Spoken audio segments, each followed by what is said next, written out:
Eu costumo contar às vezes um pouco da minha história. E eu venho de uma família muito modesta, muito humilde e de um local muito simples. Meu pai inventou de ter um sítio no meio da cidade. Então, nós, na verdade, tínhamos uma chácara que eram 2 quintais juntos. E ali a gente plantava a nossa horta, a gente criava os nossos animais, da onde se tirava o leite, da onde enfim, tudo que a gente podia fazer para a nossa subsistência vinha dali. E a minha mãe me teve aos 44 anos. Eu sempre digo que hoje uma mulher de 60 é uma jovem senhora, né? Mas antigamente com 30 já se mudava até a forma de se vestir. E antigamente aos 20, se ainda não estivesse casada, não casava mais. Hoje, obviamente, as mulheres deixam para ser mães depois dos 40, se casam tarde. Mas naquela época não era assim. E a minha mãe começou a passar mal e achou que era algumas características da menopausa. E ela foi até o médico, e aí o doutor olhou para ela e disse assim: Dona Cléria, a senhora volta daqui a 9 meses que a senhora vai tirar a menopausa. A gente tira a menopausa da senhora e a menopausa está aqui falando com vocês hoje. E eu lembro que a minha mãe, por vergonha de estar grávida aos 44, ela amarrava a barriga com faixas e botava uma roupa larga para sair na rua, para ninguém falar mal dela, imagina. E a minha diferença de idade dos meus irmãos, ela é enorme, ela é gritante. A minha irmã mais velha tem 65, a outra tem 63, depois vem um com 61 e depois vem eu com 44. Então, na verdade, eles têm um clube deles e eu fiquei de fora, né? E teve uma coisa muito interessante, porque os meus pais me criaram como avós, os meus irmãos me criaram como tios, e os meus irmãos acabaram sendo os meus sobrinhos. Porque eu tenho sobrinha mais velha do que eu, que já foi mãe antes de eu ser pai. Então eu fui tio-avô antes de ser pai do Arthur. Então imagina qual era a confusão que acontecia na minha cabeça.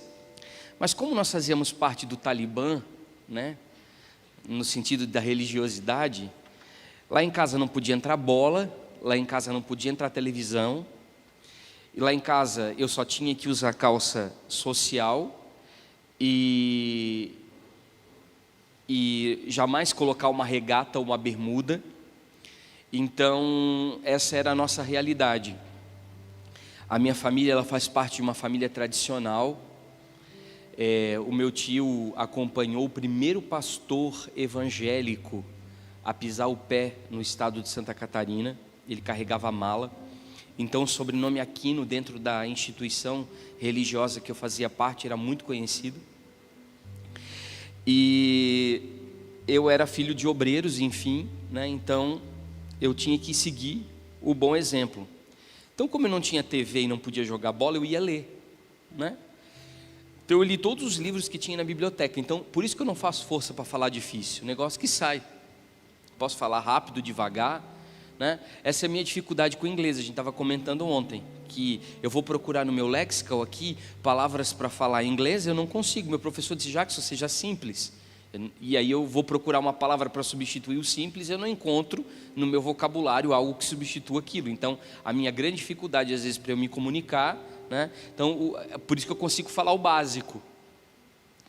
E claro que quando a gente viaja, né, e a gente se vê apertado, a gente é obrigado a falar e não tem jeito.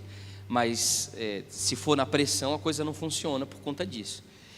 E eu chegava no dia 12 de outubro, ao invés de pedir carrinhos, o que eu fazia? Pedia livros, né? E aí os meus irmãos sempre passavam pela cozinha quando me viam ler. Afinal de contas, eles tinham estudado só até a 4ª série. O meu avô foi sócio fundador do Porto de Itajaí, do Sindicato dos Portuários. Meu pai foi portuário, os meus irmãos foram portuários, eu tenho um irmão falecido. E então a linguagem da minha família era trabalho. E aí quando eles chegavam em casa, como eles não tinham estudado e eu estava lendo, eles diziam assim para minha mãe: mãe, ele não é bem certo, ele tem problema. E aí a minha mãe, para ajudar, disse: vocês já viram filho de gente velha nascer normal? Filho de gente velha nasce com problema. Então eu cresci entendendo que eu tinha problema, né? Que eu não era normal. E na verdade, assim, o sistema, quando ele não te compreende, ele te expele.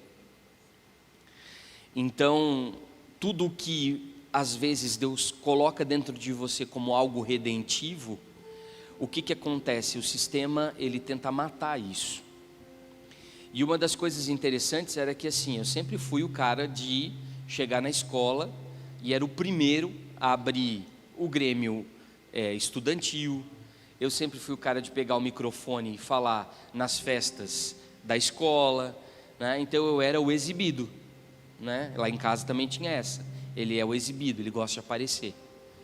Então eu também fui o quê? Me reclusando, fui me fechando, né? E fui apagando isso dentro de mim. E depois eu sempre fui muito, até hoje, né? Eu pinto telas com tinta a óleo, e eu sempre fui muito ligado às artes. E para uma família de portuários, ter alguém ligado às artes era muito complicado, porque eu era sensível demais para o perfil da família. Então, assim, já tinha a história de não ser normal, e ainda a história de ser muito intelectual, né? Mãe, esse menino não vai casar. Esse menino tem algum problema, ele não é normal. Então, eu também fui matando isso, né? E essas marcas, elas vão ficando, né? As marcas de, por exemplo, você ir para a escola, e aí nós tínhamos a mochila que era dada pelo sindicato dos portuários. Tinha os cadernos que eram encapados com o saco plástico do arroz que vinha da mercearia, né? Tudo sempre foi muito caprichado, mas sempre foi muito simples, né? E às vezes a gente aproveitava um material da escola de um ano para o outro, né? E esperava que também viesse algum presente, alguma coisa diferente para a gente poder ter. Eu lembro assim que tênis era só no Natal, né? E roupa também era só no aniversário. Então a nossa vida durante muito tempo foi essa. E isso vai gerando na nossa mente uma série de medos e de inseguranças dos lugares onde você vai entrando, né? E eu acredito que muito do que o Cris falou, eu também transitei, né? Para poder me relacionar de uma forma normal com as outras pessoas, sem ter vergonha de quem eu era e sem ter medo, né, de me expor e ser ridicularizado, e poder compartilhar as minhas ideias sem ter nenhum tipo de insegurança em relação a isso. Uma das grandes pessoas que passaram pela minha vida e ainda está na minha vida é o meu pai espiritual, que é o apóstolo Luiz Hermínio.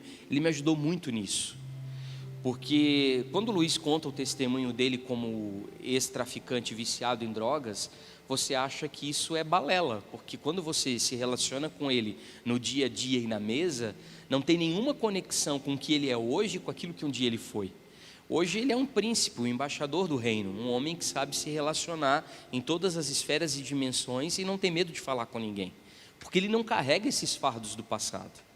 Mas infelizmente eu carregava muito disso, e ele me ajudou muito nesse processo de desintoxicação dessa velha natureza, para entender que muitas das coisas que tentaram matar em mim eram na verdade coisas redentivas, que o exibido na verdade seria um pregador do evangelho, que na verdade o cara sensível seria aquele que conheceria a alma humana, né? O espírito das pessoas, que teria sensibilidade e percepção aguçada na unção e na visão profética para ver e ouvir coisas que Deus estava comunicando acerca das pessoas, né?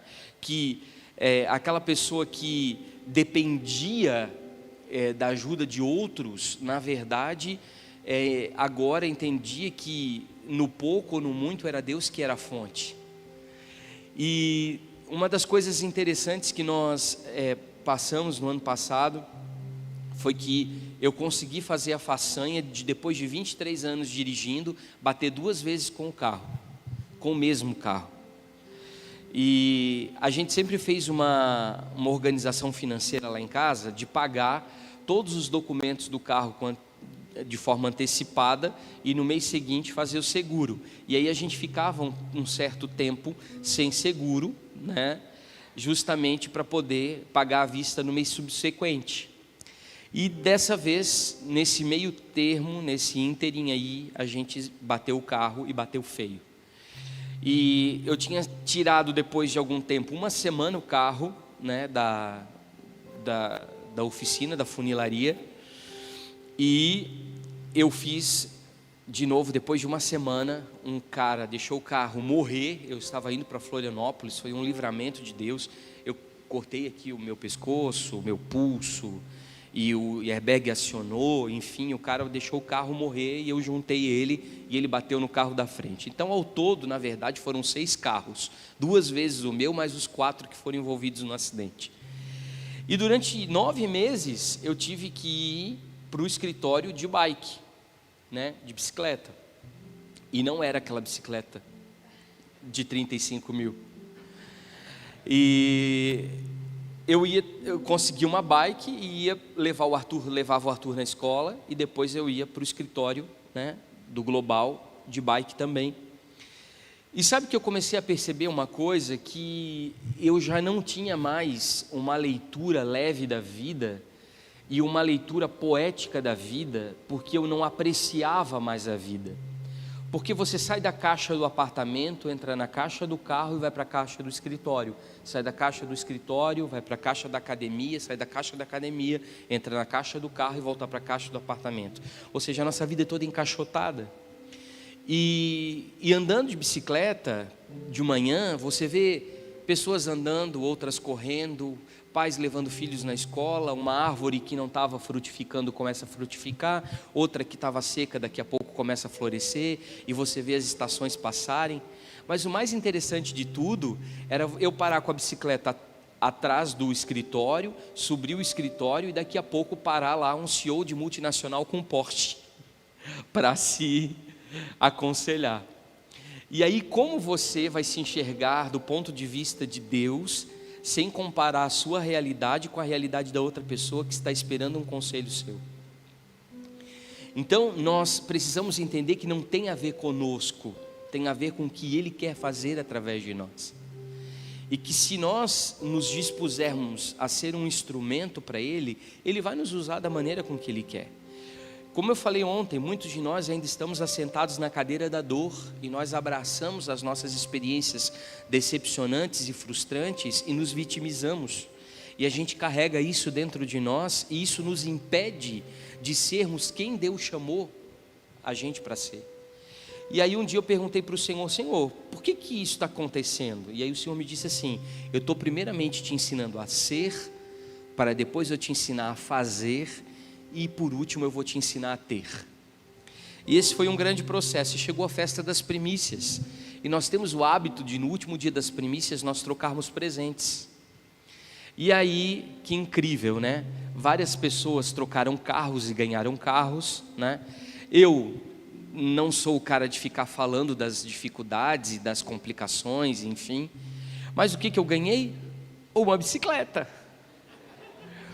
E eu falei assim: Jesus, eu estou muito feliz com essa bicicleta, porque é bem melhor do que a que eu estou andando. E não sabendo eu que se tratava na verdade de uma bicicleta de competição, daquelas que às vezes os competidores compram até de meia, porque, né, para competirem juntos. E era uma bicicleta super cara, por isso que eu falei que era bicicleta de 35. E aí alguém chegou para mim e falou assim: Jackson, por que tu não pega essa bicicleta de 35, mais o teu carro, e vai lá e dá de entrada e pega um carro novo para você? E aí eu falei: não, eu vou orar sobre isso. Mas sabe quando uma coisa não desce? Cheguei em casa, eu fui orar e eu disse: Senhor, eu não quero fazer nada com as minhas mãos assim. E se o Senhor me deu uma bicicleta é porque eu ainda não aprendi a lição da bicicleta. Então eu preciso entender que o Senhor está me ensinando a ser. E se tem alguma coisa para ser terminada, isso vai acabar. E aí o Senhor me disse: eu dou pão para o que come e semente para o que semeia. E se essa bicicleta sair das suas mãos, essa bicicleta vai ter que ir para outra pessoa, mas não ser usada para o teu benefício próprio. Eu disse: amém, Jesus. Então, se é assim, vou ficar do jeito que está. Uma semana depois, eu estava atendendo no escritório, o meu telefone ligou, era um telefone desconhecido, a pessoa disse: pastor, eu gostaria de falar com você. Eu falei assim: olha, eu estou atendendo agora. Que hora que o senhor sai do atendimento? Eu falei assim: esse atendimento acaba às 11 horas da manhã. Gente, isso era umas 15 para as 9. E aí ele falou assim: não, a gente vai ficar esperando aqui. Eu disse: a gente quem? Não, eu e a minha esposa. Aí eu falei: vocês querem entrar aqui na casa? Eu abro a porta para vocês, vocês esperam aqui dentro. Não, não, a gente está aqui na praça, na frente. Eu disse: mas vocês vão ficar de agora até nas 11 horas aí na praça? Não, não, a gente dá um tempo, depois a gente vai tomar um café. Eu disse: gente, vocês não querem voltar amanhã? Amanhã eu tenho horário vago na agenda, a gente senta com mais calma e tranquilidade. Ele disse: não, pastor, não posso sair daqui antes de conversar contigo. Beleza, terminei o atendimento, né, despedi a outra pessoa, eles vieram, se apresentaram, a gente subiu para o escritório, eles estavam com uma caixa na mão e me deram a caixa. Ele disse: ó, a gente estava orando e Deus, né, nos disse para a gente entregar esse presente aqui para o senhor. E quando eu abri, era a chave de um carro, com o documento do carro. Eu falei assim: mas o que é isso? É que nós compramos 2 carros novos, agora em dezembro, e nós não precisamos de 2 carros. E o Senhor nos disse: um desses carros aqui é para o pastor Jackson. E aí, só que o mais interessante de tudo, assim, ele era uma pessoa que não me conhecia, não sabia da realidade da batida do carro, não sabia da bicicleta, não sabia de absolutamente nada disso. E aí ele me entregou. Eu falei assim: meu irmão, faz o seguinte, pega essa caixinha, vai para casa e ora mais essa noite. Eu falei assim: não é normal isso acontecer. O senhor volta amanhã, né? E aí ele falou assim: pastor, você não vai fazer isso comigo, eu vou voltar para casa com um carro. Não, eu já vim pronto para te entregar, eu esperei até agora. Eu disse: não, meu irmão, você não entendeu, você vai para casa orar, porque pode ter algum engano nisso, não pode ser certo. Aí ele voltou para casa, orou, ele disse, aí no outro dia ele voltou e disse: bom, eu só passei mais uma noite com o carro na garagem, mas o carro é seu, está aqui o carro, enfim. E aí ele me passou o carro. E uma das coisas interessantes é que quando a gente recebe aquilo que Deus tem para a gente também, a gente também às vezes não se acha merecedor daquilo, né? E aí nessa noite que eu disse para ele ter voltado para casa e orar, para voltar no outro dia e só me entregar no outro dia, foi essa noite que o Senhor me disse o seguinte, assim: ainda não está resolvido determinadas coisas do teu coração, porque tem coisas que eu quero fazer na sua vida, e tem coisas que eu quero fazer através de você, e tem coisas que eu quero te dar, mas você ainda não se desintoxicou desse espírito, né, de mendigância. Essa é a palavra, de entender que eu posso acessibilizar o que eu quiser para você, porque seja uma bicicleta ou seja um avião, para mim não tem diferença alguma, é um pedaço de lata. E aquela noite foi uma noite muito difícil para mim, por conta dessas guerras interiores que a gente tem constantemente. Essa palavra que o Cris liberou agora foi uma palavra muito poderosa para mim, porque Deus tem nos levado através do GPC a falar com muitas pessoas hoje que tem assim uma envergadura no mercado bastante significativa, pessoas que realmente já ultrapassaram seu primeiro milhão, e entender que o que a gente carrega da parte de Deus é de uma excelência muito maior do que qualquer dinheiro, sabe, é um desafio, porque às vezes a gente realmente precifica e a gente iguala, e a gente não valoriza o que a gente já tem, e nós somos ingratos pelas coisas que nós já recebemos. Então foi muito importante isso que foi colocado aqui, né? Eu não quero ser redundante, mas eu queria compartilhar com vocês também esse testemunho, porque às vezes Deus quer liberar determinadas coisas sobre as nossas vidas, mas a nossa visão acerca de nós mesmos e acerca da nossa experiência de vivência, ela é muito medíocre, muito pequena diante da grandiosidade daquilo que Deus pode fazer. Amém? Então eu queria deixar isso com vocês. Então, gente, eu queria falar algumas coisas sobre os fundamentos que a gente trabalha no GPC, dentro do empreendedorismo missional, que eu considero que sejam bastante importantes para a gente sair daqui com uma nova mentalidade acerca dos nossos negócios em relação ao reino de Deus. Amém? Pode passar para a segunda aqui. Esse aqui a gente trabalhou ontem, o conceito de Avodá, né? E o conceito do Abraham Kuyper, que é do Corandel. Mas pode passar para outra. Essa tela aqui é uma tela bastante importante. Precisamos rever a questão missional da igreja, porque existem 2 mitos a serem derrubados. O primeiro, que os missionários têm uma mentalidade miserável. Primeiro, os missionários que estão em determinados lugares, em determinados campos, eles efetivamente precisam de toda a assistência da igreja.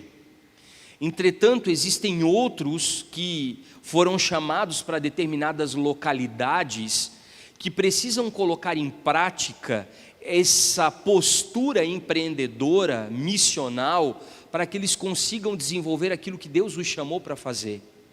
Porque aquele momento que nós tínhamos na igreja, onde nós passávamos um vídeo com crianças comendo ratos, sabe? Com uma música muito triste, dramática, e faziam aquele pedido apelativo para as pessoas poderem contribuir, colaborar. Era quase que um pedido de esmola para que a igreja pudesse ser tocada emocionalmente, se comprometer com a missão. Ela já acabou. Esse período ele já terminou. Por quê? Porque em algumas nações, realmente e de fato, o evangelho não vai mais entrar, porque as portas já se fecharam. Obviamente Deus sempre dá o jeito dele, e a forma dele é uma forma que nós não podemos também enlatar, porque Deus ele pode nos surpreender de uma maneira inusitada e sobrenatural. Entretanto, a gente precisa entender que se você entrar numa determinada nação como empreendedor, mesmo que aquela nação não seja uma nação cristã e não seja adepta ao evangelho, ela vai reconhecer que você está contribuindo para o desenvolvimento dela, e ela vai abrir todas as portas necessárias, porque você está provocando uma transformação. Então, nós precisamos começar a trabalhar na mentalidade dos nossos missionários, que eles são empreendedores, que eles também têm dons, talentos, habilidades, capacidades, e que eles podem colocar isso em prática onde eles estiverem. Um outro mito que a gente precisa derrubar, que os empresários são cifras. Determinadas comunidades de fé, elas valorizam muito mais quem tem dinheiro do que quem não tem dinheiro. Muitas comunidades de fé colocam nos altares cadeiras específicas para as pessoas que têm o maior dízimo. E deixa eu explicar uma coisa para vocês: não existe maior dízimo e menor dízimo, porque Deus é tão justo que fez 10% para o milionário e 10% para o assalariado. Então, as pessoas elas não podem ser consideradas pelas cifras, mas elas precisam ser consideradas como pessoas.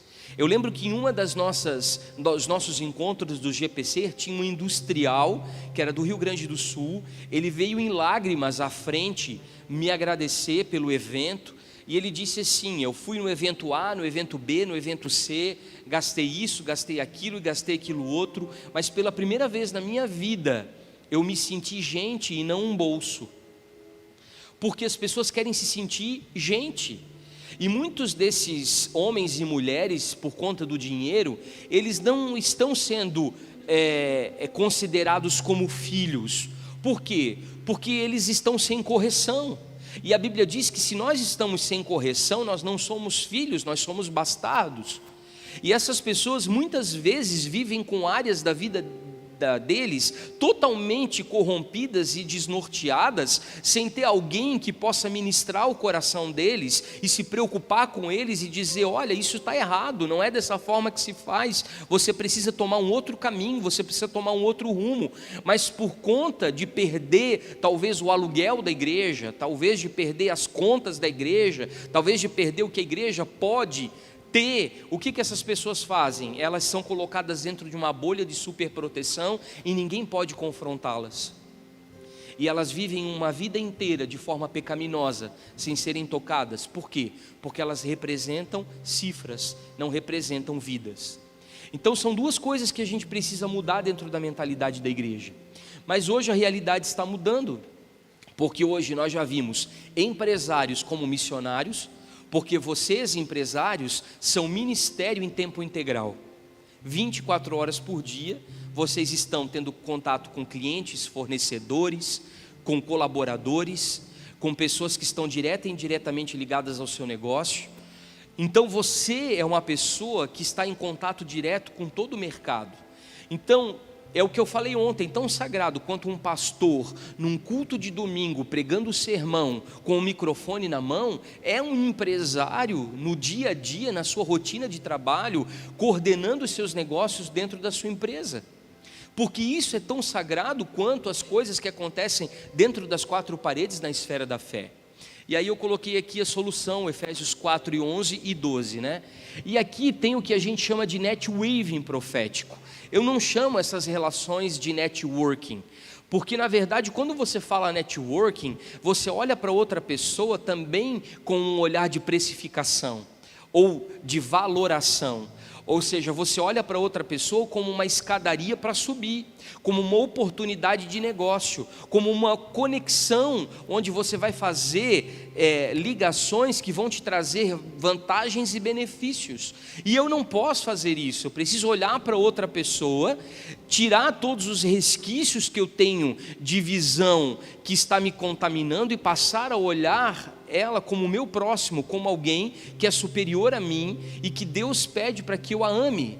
Então nós vamos começar a gerar esse fluxo aqui, né, dentro dessa esfera, né, dessa pizza, que eu chamo de que a eclésia, que é a igreja, ela vai gerar empreendedores missionais, ou seja, empreendedores que investem no reino de Deus e que vão investir diretamente nos missionários empreendedores, que têm os seus negócios para trazer dignidade para a sua família e manter a própria missão.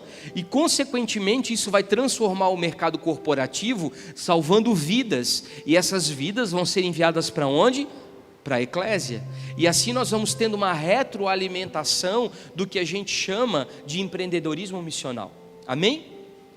Podemos passar para a próxima? Então uma das bases que a gente trabalha é a governança real. E aí a gente, né, trabalha esse modelo de administração ou esse modelo de gestão, né, essa proposta de gestão, essa proposta de valor dentro dos parâmetros do reino de Deus, com uma nova mentalidade, com uma nova nomenclatura, com uma nova postura. Como você lida com os seus fornecedores? Quais são as exigências que você tem com seus fornecedores? Como você lida com os seus clientes? Como você lida com o fisco? Como você lida com a questão das suas finanças, do seu caixa? Como você lida com a questão da sucessão dos seus negócios? Como você lida com as garantias do seu negócio? Por exemplo, se você tem sociedade com alguém e se essa pessoa morre, será que você vai ter possibilidade de continuar a sociedade com a pessoa que for assumir essa parte na herança? Ou você está já se provisionando para que quando isso aconteça, você possa comprar outra parte? Então, são coisas que a gente pensa e que Deus precisa nos orientar de como nós devemos conduzir os nossos negócios. E por isso nós precisamos de um modelo de governança que seja um modelo de governança real. E aí aqui eu coloquei algumas questões. Esse modelo altera e transforma a sociedade e o ecossistema. Quando eu falo ecossistema, eu falo do ecossistema de mercado. Além de garantir melhora na gestão, então você tem uma melhor administração dos recursos, preservação e aumento de valor, ou seja, o seu valor de mercado é persistente, percebido, valorização da imagem, e quando eu falo imagem aqui, eu falo da coerência que precisa se ter entre o que você oferta e o que você entrega, a atração de investidores, as pessoas olharem com bons olhos para o seu negócio, atração e retenção de talentos, ou seja, minimização de turnover, aumento da longevidade da sua empresa, ou seja, ela ter uma vida longa, redução e melhor administração dos conflitos. Por quê? Porque se você leva a presença de Deus, né, e Deus é o CEO do seu negócio, Deus é o head do seu negócio, é o que coordena a mesa do seu conselho diretivo, obviamente o clima organizacional, a temperatura organizacional dentro do seu negócio, ela vai ser extremamente oportuna para que as pessoas se sintam bem para trabalhar. Pode passar? A segunda questão é a economia do céu. A lucratividade, o fluxo de caixa, os investimentos, os custos, as despesas, as aquisições, a produtividade visam devolver a Cristo a herança que lhe convém como Rei das Nações. Então eu entendo que o que passa pelas minhas mãos não são riquezas, são recursos. Ou seja, eu preciso entender aquilo que o apóstolo Cristiano disse, que existe um propósito que se chama o propósito eterno de Deus, como se ele fosse um grande rio e os nossos destinos proféticos fossem afluentes que convergissem para esse rio. Então, quando nós falamos sobre isso, nós estamos dizendo o seguinte, que tudo que nós produzimos precisa devolver a Cristo a glória que lhe é devida. É para a redenção de todas as coisas. Então eu preciso ter essa mentalidade. Inclusive, nós costumamos lá dentro do GPC não utilizar a palavra fortuna, porque fortuna é a deusa grega da sorte, que escolhia aleatoriamente quem ela iria trazer riquezas. Então, nós utilizamos a palavra recursos para se referir a dinheiro, porque tudo que passa pelas nossas mãos tem a finalidade de abençoar o reino de Deus e as outras vidas. Pode passar? Sacerdócio das riquezas. Nós precisamos agir dentro daquilo que foi falado aqui sobre a questão da economia, né? Sobre eco, ser o lar, né? E nomias, né? Ser a gestão, então é a gestão do lar ou a administração da casa. Nós precisamos entender que esse sacerdócio já parte da nossa família, tanto homens quanto mulheres. Nós somos governantes legítimos, eleitos pelo Eterno para administrar com excelência e presidir com influência o mercado como um todo, atraindo a eternidade para o tempo presente. O que Deus deseja fazer nesse momento? Deus nos deu um direcionamento dentro do GPC, trabalhar com a infância e com ecologia, por conta da questão da sustentabilidade, né, da proteção e da mordomia da criação, e a questão de já conseguir tocar na criança desde a tenridade e não fazer um trabalho lá na frente que seja um trabalho de salvamento, mas fazer um trabalho preventivo e preditivo com as crianças já desde o início da vida. Então isso é que nos motiva. Outra questão, podemos passar para frente? Empreendedorismo missional. Quando a gente fala de empreendedorismo missional, ele é mais uma das abas daquilo que a gente trabalha dentro de um contexto muito mais amplo. E aí a gente diz que os nossos dons, talentos, recursos não colaboram com Deus se tiverem como objetivo o nosso desenvolvimento pessoal, profissional e monetário, sem levar em conta a inclusão.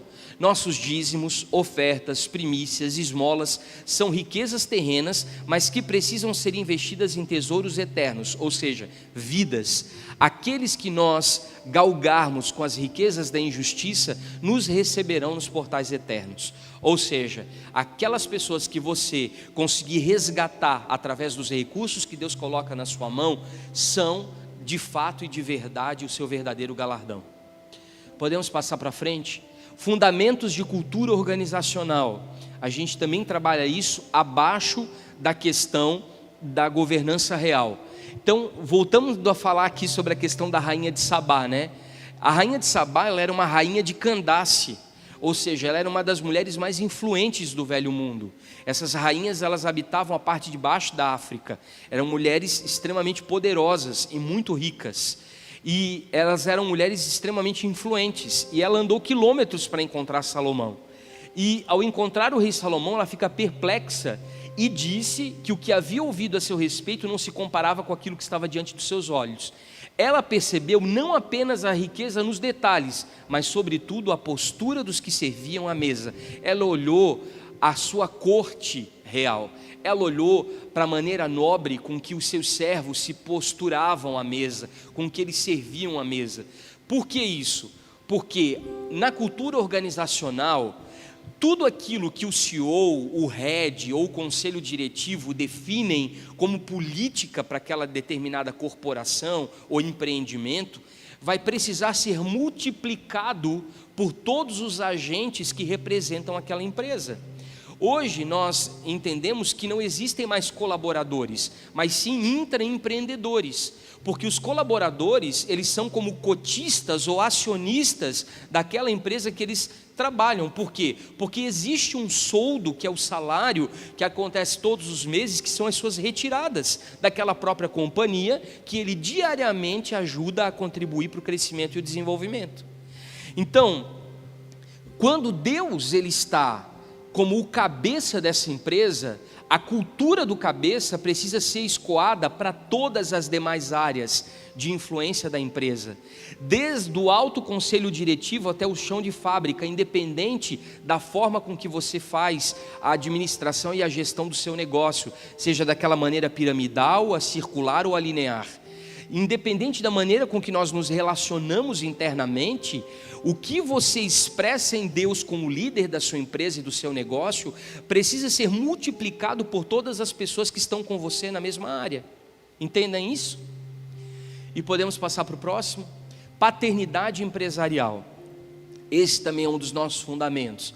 A gente não leva só essa paternidade espiritual que nós trabalhamos dentro do conceito eclesiástico para pastores e líderes dentro do ambiente da esfera da fé, mas a gente leva para paternidade também para as empresas e para os empreendedores, né? Então, a paternidade é o modelo de liderança do reino de Deus. E essa visão está pautada no serviço de capelania corporativa. Nós oferecemos isso. Um serviço de aconselhamento terapêutico pastoral para oferecer destino aos empreendedores missionais de forma socioafetiva. Então hoje nós temos efetivamente não empresários, nós temos filhos. Lá dentro do GPC nós nos relacionamos dessa maneira, com pessoas que Deus nos aponta e que se submetem à correção, e que se submetem ao amor, e que realmente entenderam o que é a paternidade espiritual e se deleitam e desfrutam disso, e a gente começa a perceber um florescimento nessa empresa, nesses negócios, por meio desse empreendedor que tem essa área da sua vida restaurada. Mas deixa eu explicar uma coisa para vocês: paternidade espiritual não tem nada a ver com paternidade biológica.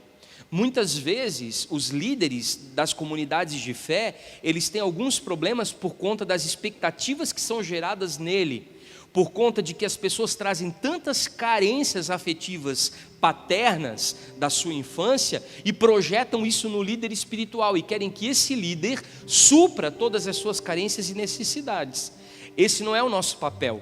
O nosso papel é fazer aquilo que o pai deveria ter feito: representar Deus na vida dessas pessoas, não substituir, e fazer com que elas entendam que existe uma paternidade verdadeira que foi apresentada por Cristo. Cristo não veio instituir uma religião, mas veio apresentar o Pai.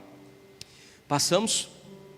E aí a gente trabalha essa visão holística do ser, que a gente chama de harmonia espiritual.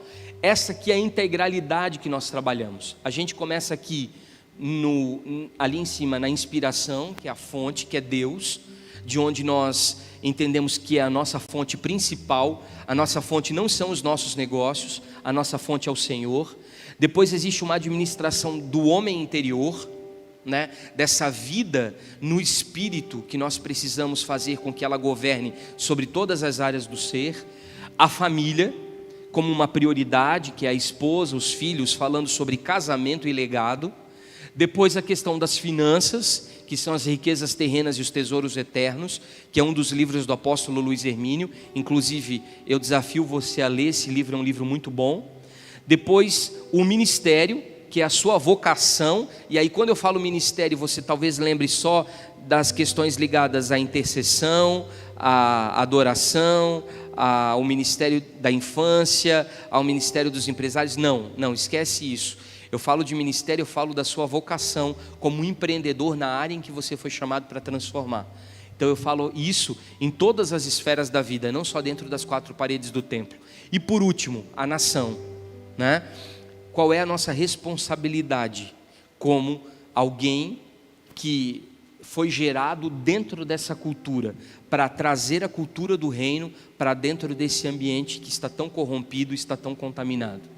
Pode passar, isso nós já falamos. Aqui tem um pouco da estrutura do GPC, né, de como nós funcionamos.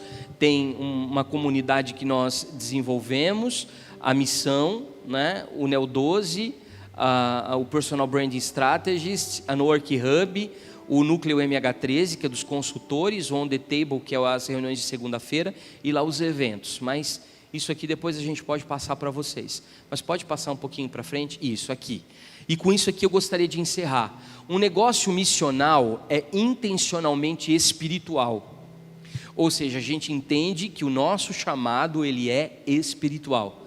E parte do lucro do negócio é investido na causa da missão de Cristo para a transformação das nações. Então, uma empresa missional, ela tem essa característica, e ela trabalha com 7 bases. Primeiro, vivos em Cristo, aquilo que eu falei ontem. Se nós não nascemos de novo da água e do Espírito, nós não vamos ter como levar vida ao mercado, porque nós vamos nos corromper. Nós vamos nos corromper com os lobbies, nós vamos corromper com os contratos mal feitos, nós vamos nos corromper com as meias notas, nós vamos nos corromper com a questão da fraude, da corrupção e de toda a multidão desse comércio, né, que nós acabamos de falar. Outra questão, nós precisamos entender que somos governantes reais, que o Senhor, Ele é Rei dos reis e Senhor dos senhores. Então nós precisamos entender que nós precisamos ter uma visão de governo.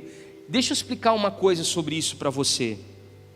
Quando Abraão, ele encontra Melquisedeque, que é a personificação ou o arquétipo de Cristo na velha aliança, e quando ele se encontra com Melquisedeque, uma das coisas interessantes que acontecem é que até aquele presente momento tinham coisas que ele fazia empiricamente, mas ele não entendia, e tinha outras coisas que ele passou a fazer mesmo não tendo uma base anterior de entendimento para fazer. E quando ele encontra Melquisedeque, uma das coisas que ele vai entender é que Melqui, né, Zedaká, é que ele era um rei de justiça, né? Então a palavra Melquisedeque quer dizer rei de equidade ou rei de justiça. E ele governava sobre o que lugar? Ele era rei de Salém, o lugar de paz. Então, todo governante real, ele vai ter 2 características. Ele vai ter paz no seu modelo de governança, e ele vai trabalhar para a implantação da justiça do reino, que é a equidade. Então é importantíssimo nós entendermos isso. E quando nós entendemos isso, nós entramos num processo de evolução. Porque andando com Melquisedeque, o que acontece com Abraão? Se Melquisedeque era rei, ele passou a ser pai de nações, ou seja, ele assumiu uma posição de governança. Se Melquisedeque era sacerdote, ele também passou agora a sacrificar diante do Deus verdadeiro. E se Melquisedeque era profeta, a Bíblia diz que Jesus disse: Abraão me viu nos seus dias. Então, nós precisamos entender que Abraão viu a cidade que os homens não construíram. Ele teve acesso a dimensões celestiais e espirituais. Quando a Bíblia diz que Deus mostrou para Abraão a sua descendência e disse: ela será tão numerosa quanto as estrelas do céu e quanto as areias do mar. Ali o Senhor estava dizendo que da tua descendência, que vai ser Judá, vai nascer um que vai ser 100% céu, o Cristo, e vai ser 100% terra, Jesus. Então ele teve uma visão profética além dos seus dias, e ele abre precedente num ato profético de um portal sobre a ressurreição. Então a gente vê que tudo que Melquisedeque representa, isso vai sendo gerado na vida de quem? De Abraão. Porque à medida que ele honra Melquisedeque, ele atrai o que está sobre a vida de Melquisedeque, sobre a vida dele. Por isso dai honra a quem tem honra. Jesus diz que profeta na sua própria casa não tem, mas por quê? Porque em Nazaré ele pôde realizar alguns poucos milagres, porque todo mundo achava que ele era o filho prodígio da Maria e do José, e não o Cristo, o Messias que haveria de vir. Então ali ele não conseguiu expulsar demônios, curar muitos enfermos, sarar muitas doenças. Por quê? Porque as pessoas não criam que ele era o Filho de Deus. Então quando nós não honramos uma unção, aquele que honra o profeta em caráter de profeta recebe galardão de... Então nós precisamos entender que isso parte dessa mentalidade de governança. Essa mentalidade de governança, ela está pautada em quê? Na paternidade. E se ela está na paternidade, ela não domina os outros, ela serve como o quê?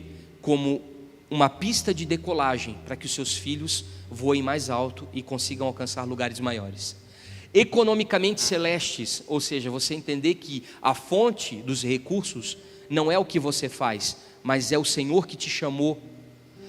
Você entender que você é funcionalmente sacerdotal, ou seja, o que você faz é a conexão entre o céu e a terra, mesmo dentro do âmbito dos negócios.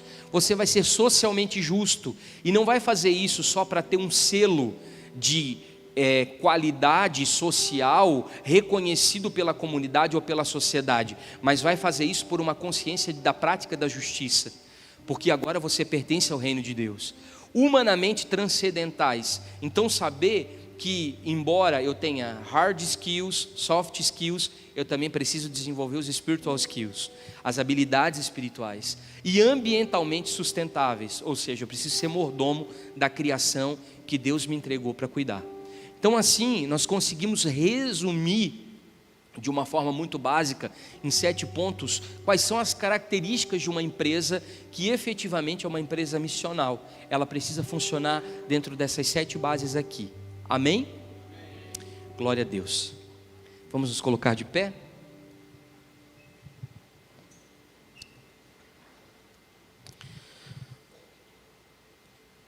Talvez você olhe para esses parâmetros ali e diga assim: ainda falta muito para eu me encaixar ou eu me enquadrar nesses padrões. Mas o que Deus precisa é uma disposição do coração. O que Deus precisa é de um posicionamento nosso, porque o alinhamento vai partir dele.